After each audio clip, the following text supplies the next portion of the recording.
Willkommen, welcome to the fascinating world of the German case system. Today I'm going to talk to you about the nominative and the accusative case. And the nominative is used for the subject and the accusative case is used for the direct object.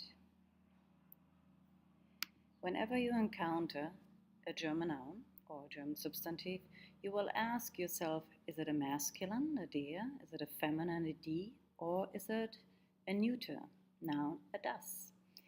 And as you know, usually you can take a look at the ending, and if you remember all the rules, then you can make a very educated guess. But unfortunately, sometimes there are exceptions. But it's still better to know the rules than not to know them. So let's take a look at this cute little bunny here, a rabbit. Now, rabbit in German is der Hase.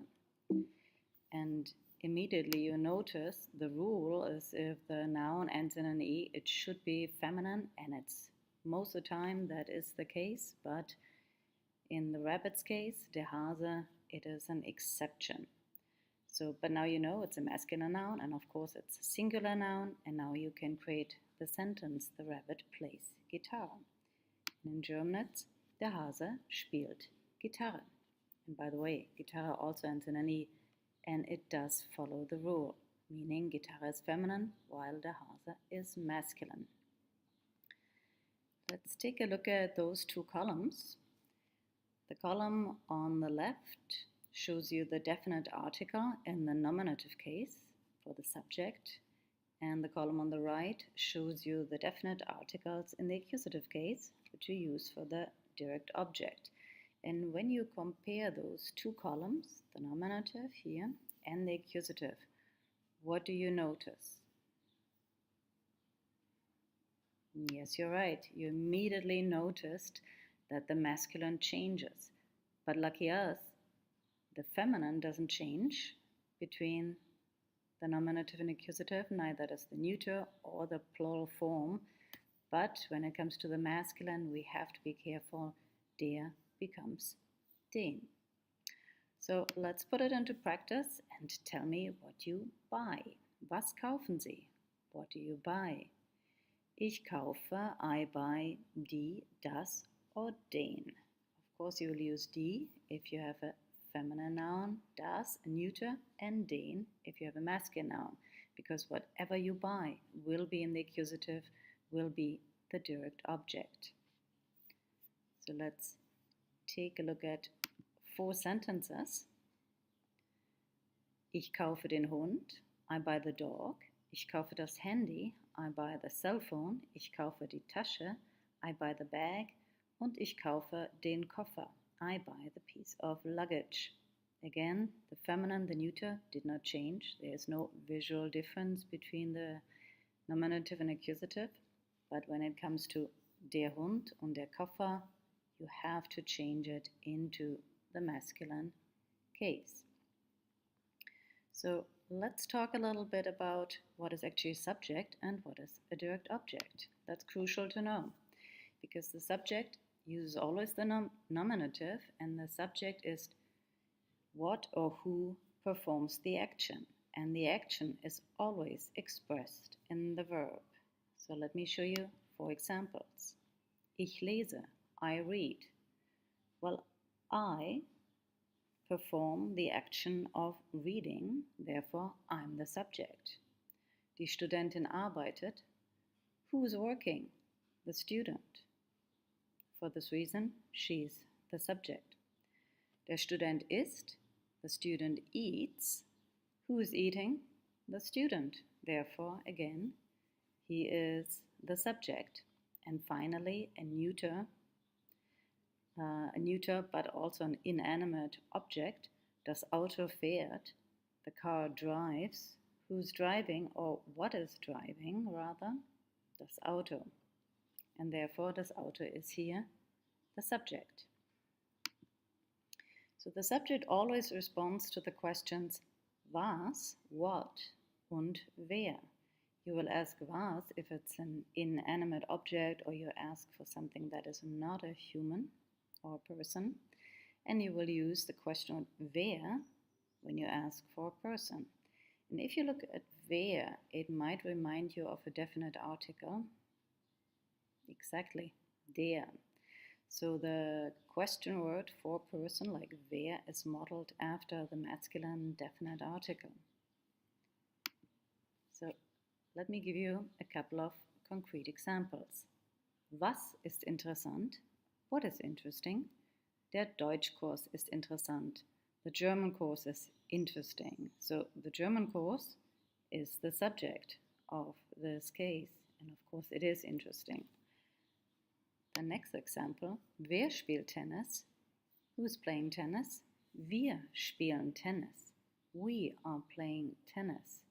So we are the subject of the sentence, wir spielen Tennis. Now the accusative is used for the direct object. And the direct object is whatever the subject is acting upon.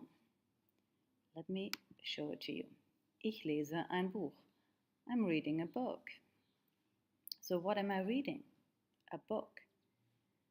So this is my direct object and it will use the accusative case. Der Student isst ein Eis. Der Student isst einen Kuchen. Der Student isst eine Suppe. The student, the male student, eats ice cream, a cake, a soup. So who's the subject? Of course, the student.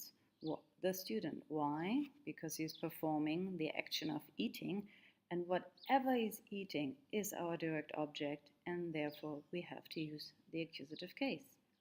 And finally, the female student meets the man. Die Studentin trifft den Mann.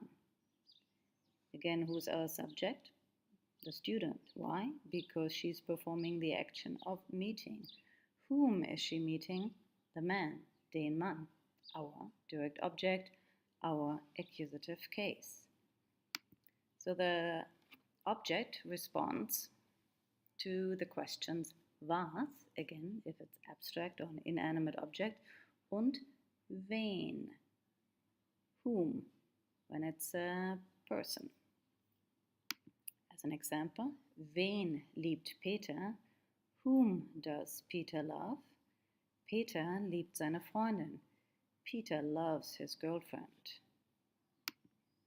Was liebt Peter? What does Peter love? Liebt Pizza. He loves pizza. So let's come to another example. And here we'll break down the entire sentence. Repariert die Lampe. Now we want to know the subject. Who actually repairs the lamp? Wer repariert die Lampe? And here we have found our subject and thus our nominative case. He repairs the lamp. Now we would like to know what he repairs. Was repariert er? Repariert die Lampe. And here we have found, finally we already come to the last slides, the slides with your homework, or rather all the exercises that should help you to kind of get more familiar with all the rules and everything I introduced you to. So please create 3 sentences with kaufen, yeah, ich kaufe, and whatever you buy should be in the accusative, and please use a feminine, a neuter, and a masculine noun. Do the verb conjugation of treffen, because what you might have noticed that die Studentin trifft den Mann, there was a vowel change, and as you already know, the vowel change usually happens with the do and the SES form, while the rest is not affected. So I think you can already write down on a piece of paper the verb conjugation of treffen, yet please double check it online to make sure it's all correct. Then create 4 sentences of your choice. Whatever you like to write about, as long as it's A, German, and B, it has a subject, a verb, and a direct object. Take a look at the videos and, of course, try to understand them truly. So, sehen und verstehen, to see, to watch, and to comprehend, and do the little exercises. And that's all for today. looking forward to seeing you in class. Tschüss.